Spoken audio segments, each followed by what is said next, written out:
안녕하세요. 변방의 옥소 작가입니다. 오늘은 작가 생활에 대해서 Q&A를 받아보았습니다. 제가 일하는 배경으로 오늘은 Q&A를 풀어가려 합니다. 여기는 제가 일하는 곳이에요. 보통 이렇게 책상에서 일을 할 때도 있고 또 카페에서 일을 할 때도 있는데 오늘은 좀 답답해서 앉으려고 하다가 밖으로 나가보았습니다. 첫 번째 질문입니다. 소재는 어떻게 떠올리시나요? 저는 진짜 갑자기 생각나는 경우도 있는데 일부러 음악을 듣거나 책을 읽거나 하는데 작가님은 어떠신지 궁금해요. 어, 저는 정말 소재 같은 경우는 그냥 일상에서 찾으려고 하고 있습니다. 예를 들어서 제가 옛날에 썼던 우정 그 불순한이란 소설이 있는데요. 그 소설 같은 경우는 제가 용산역에서 기차를 타고 어디를 가려고 할 때 용산역에서 KTX랑 ITX랑 이렇게 열차가 교차하는 구간이 있어요. 그 구간에서 어떤 커플이 앉아 있는 게 보이는 거예요. 여주가 이렇게 내 남친이 저 기차 안에 있는 걸 기차 안에서 볼 수도 있겠구나. 그렇게 바람을 눈치챌 수도 있겠구나. 이렇게 시작을 하게 된 소설입니다.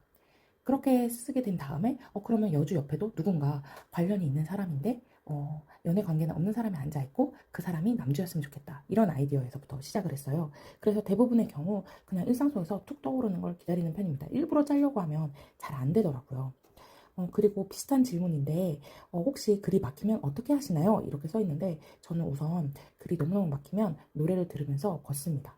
밤에 나갈 수 없을 때 걸어야 되면 방 안에서 빙글빙글 돌 때도 있고요. 그리고 나갈 수 있을 때는 걸어 다니는데 정말 심하게 막혔을 때는 10km도 걷고 이랬습니다.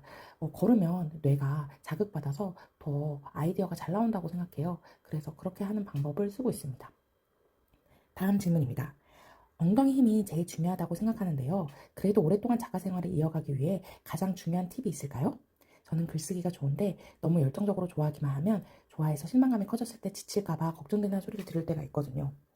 너무 모든 것을 쏟아내지 마시고 꾸준하게 하루에 루틴을 지켜서 하는 게 좋더라고요. 저는 처음에는 한 3년 정도는 정말 스케줄도 없이 글에만 매달렸었는데 그랬더니 정신건강, 몸건강이 다 망가져서 하루에 할 수 있는 만큼 최소한 5,000보 정도 걷기, 운동하기, 그리고 꾸준하게 글쓰기, 아이디어가 그냥 샘솟아도 마감이 아니면 아이디어를 적어만 놨다가 그 다음에 이어적기 등으로 좀 체력이랑 정신건강을 관리하고 있습니다. 다음 질문입니다. 웹소설 작가가 되신 걸 후회하신 적이 있나요? 네, 있습니다. 웹소설 작가는 글을 쓰는 직업인데 생각보다 사람들에게 평가받는 일이 많아요. 첫 번째, 출간하기 전에 출판사에게 평가를 받고, 그 다음에 플랫폼에 심사를 하고요. 그 다음에 출간하고 나서는 독자들에게 또 출간을 한 것에 대한 평가를 받고요. 그것에 대해서 좀 스트레스가 많았어요. 성적이 다 공개되는 편이기도 하고 저의 흥망을 누구나가 다 알려면 알 수가 있었기 때문에 아시는 분들은 아시겠지만 제가 건강이 한 3년 정도 굉장히 좋지 않았고 특히 정신건강 측면으로 불안이나 공황이 심해진 상태예요. 그래서 이렇게 유튜브를 하는 것도 사실은 돈이 되거나 제 셀프 홍보에 전혀 도움이 안 된다는 걸 알면서도 여러 가지를 해보면서 또 제 개인적인 취미를 찾고 있는 상황입니다. 그래서 웹소설 작가가 되시기 전에는 글만 쓴다, 그 창작의 고통 이것만 생각하시면 되는데 되시고 나서는 사람들에게 평가받을 수 있는 상황이 많이 주어진다고 생각을 하시고 그것에 대해서 조금 마인드 컨트롤 하신 방법을 찾아보시는 게 좋을 것 같습니다. 다음 질문입니다. 하루에 많이 쓰는 편은 아닌데 5시간 정도 보면 눈이 아프고 머리에 눈통이 시달립니다. 블루라이트 안경을 쓰고 화면도 블루라이트를 켜두는데도 그렇습니다. 노하우가 있으신지 궁금합니다. 제가 이거 똑같은 일이 있어서 병원에 갔었는데 저 같은 경우는 눈에 알레르기가 심하고 안구 건조증이 굉장히 심하다는 판정이 났어요. 안구 건조증이 심하면 이제 두통이 심하다고 합니다. 그래서 혹시 이거 보내주신 작가님도 안구 건조증이 아닌지 알레르기가 있으신 건 아닌지 병원에 한번 가셔서 확인을 해보시면 어떨까 싶습니다. 다음 질문입니다. 대학 전공이 중요한가요? 대학 전공은 중요하지는 않습니다. 예를 들어서 초등학교 졸업만 하신 분도 아마 전혀 모르실 거예요. 독자분들이 학력을 알 수 있는 방법이 없거든요. 그런데 글을 오래 쓰시고 공부를 하셨다면 아무래도 실력이 더 있으시겠죠? 그러니까 그런 점에서는 티가 나실 수 있습니다. 예를 들어서 회사를 오래 다니신 분이 회사 관련 소설을 쓰신다든지 아니면 저도 제 소설에 제가 했던 경험들을 녹이니까 그런 점에 있어서는 유리할 수 있지만 대학 전공이나 대학을 안 나오셨어도 충분히 쓰실 수 있는 업계입니다. 다음 질문입니다. 계약서 같은 게 쓰는지 궁금합니다. 신뢰가 안 된다면 수익 배분 같은 것도요. 네, 이거는 아마 독자분이 보내주신 것 같은데 소설을 할 때 무조건 계약서를 씁니다. 그리고 수입 배분은 계약서마다 다르기는 하는데 지금은 아마 작가칠 출판사 3 정도가 아마 기준일 거예요. 물론 종이책을 출간하게 되면 조금 달라지기도 합니다. 저는 이렇게 소설을 쓸 때 매일매일 몇 자 정도 쓰는지 이렇게 적어놓고는 해요. 그래서 이렇게 수첩 같은 데다가 글씨를 적어놓습니다. 제가 이번 주에 몇 자 적었는지 쓰는 걸 보시면서 다음 질문을 해드리겠습니다. 시놉시스를 기가 막히게 쓰려면 어떻게 써야 될까요? 출판사를 휘어잡는 법이 궁금합니다. 저도 시놉시스를 잘 못 써서 대답드리기가 좀 어렵긴 한데 시놉시스를 잘 쓰려면 제가 잘 쓴 시놉시스를 많이 봤거든요.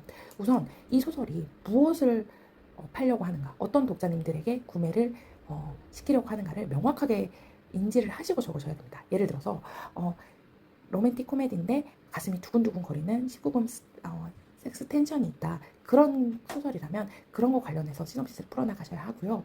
또 중간중간에 키 대사들이 있으면 키 대사들을 넣으시면 문장이 쭉 있는 것보다는 훨씬 더 읽기가 편합니다. 그리고 저는 이거는 다른 작가님에게 들은 꿀팁인데요. 시놉시스를 드라마 작가님들이나 영화 작가님들이 굉장히 잘 적으세요. 왜냐하면 많은 투자자들에게 투자를 받으셔야 돼서 그거를 시놉시스 단계에서 보여드리시는 편이라고 들었는데요. 그렇기 때문에 시놉시스를 이미 공개된 시놉시스들이 많기 때문에 많이 읽어보시면서 결국은 소설 쓰는 거랑 똑같은 것 같아요. 인풋을 하면서 다른 분들이 이렇게 적으셨구나 하고 조금 참고를 받으시는 게 좋을 것 같습니다. 웹소설 같은 경우는 시놉시스가 공개된 경우가 거의 없기 때문에 이런 부분에서 도움을 받으시면 좋을 것 같습니다. 하루에 보통 몇 자씩 쓰시나요? 혹은 하루에 전업 작가는 몇 자씩 쓰면 될까요? 이런 질문을 받아보았는데요. 보시면 이게 제 일주일 스케줄입니다. 글자 수만 이렇게 적어 놓았고요. 수첩이든 아니면 엑셀이든 어디든 적어 놓으시면 나중에 정리하실 때 좀 한눈에 보여서 좋아요. 저는 지금 제목은 아닌데 XX 프로젝트라는 프로젝트를 하고 있고 이 XX 프로젝트 적은 것만은 따로 이렇게 있고 또 가끔씩 새 글이 생각날 때는 대학물 이렇게 적어놓고 몇 자 적었다고 적고 있습니다.